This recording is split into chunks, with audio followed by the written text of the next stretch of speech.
Last semester, I got to choose a myth to work with for my drawing class, and in this video, I'm drawing a symbolic self portrait. For the assignment, what I had to do is I had to draw myself either as a symbol from the story or a random object that was relatable to the myth that I had chosen.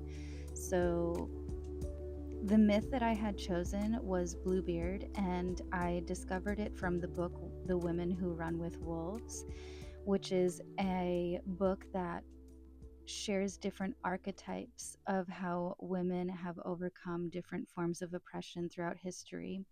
And I chose this myth because I was just really drawn to the imagery that it created in my mind as I was reading the story.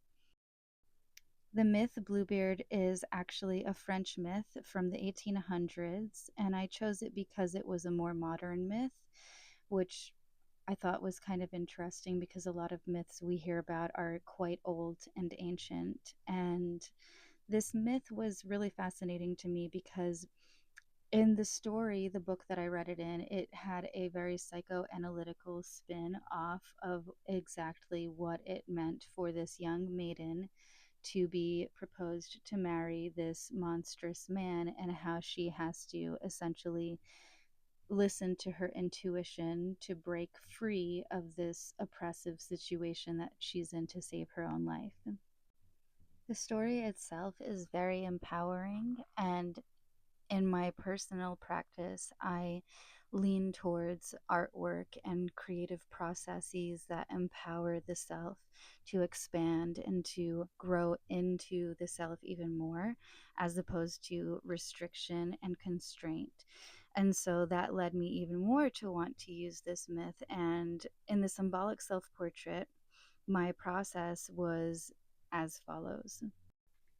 Usually, the first thing I do is I'll go over all of the parameters of an assignment. And then the second step I take is I try to understand in what way it's connected to something I'm already currently working on in another class or in my personal art practice.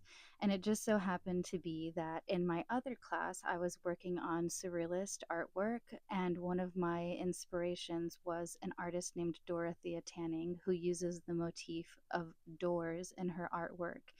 And right there, I understood that there was a connection between the piece I was working on and what I was already doing. So that connection helped me to understand a link. And I like making links in my artwork because, in some capacity, I like things to be interconnected, whether it be through one symbol, one color, a palette, an idea, suggestion, something that leads to a larger web, which is the entirety of my art and creative pieces, as like one gigantic web.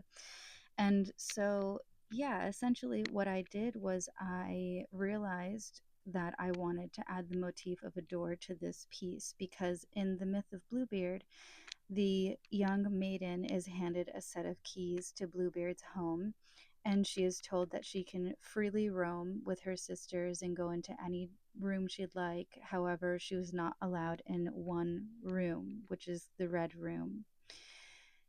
In the story, though, she decides to enter the room with her sisters, and it is called the Red Room because when she walks in, she finds the bodies mutilated and torn of all of his past maidens that he had killed, and she is startled. And so in this moment of making these larger connections and putting everything together in my mind, I decided that I would depict myself being startled in front of the red door, in a way in which Dorothea Tanning has depicted doors in her artwork, where there's a figure or some subject connected to a door.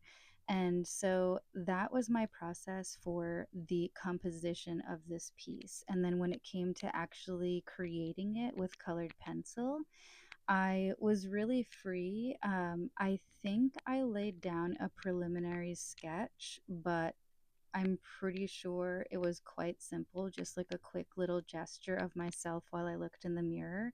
And then from there, I decided to scumble the whole entire piece. And I decided on scumbling for the whole piece because I wanted there to be a softness to these pieces. There is a collection of several, and I wanted there to be a softness embodying the innocence of the maiden as opposed to burnishing, which is where you press really hard with colored pencil. In my mind, burnishing would mean that I would make the piece more fierce and firm, and I was looking for softness. What I've shared are some general tidbits of what I experience when I begin making a piece for class. And over time, I'll share more about what my personal process is like. But for now, this is where I'll leave it. And this is the final result of the symbolic self portrait.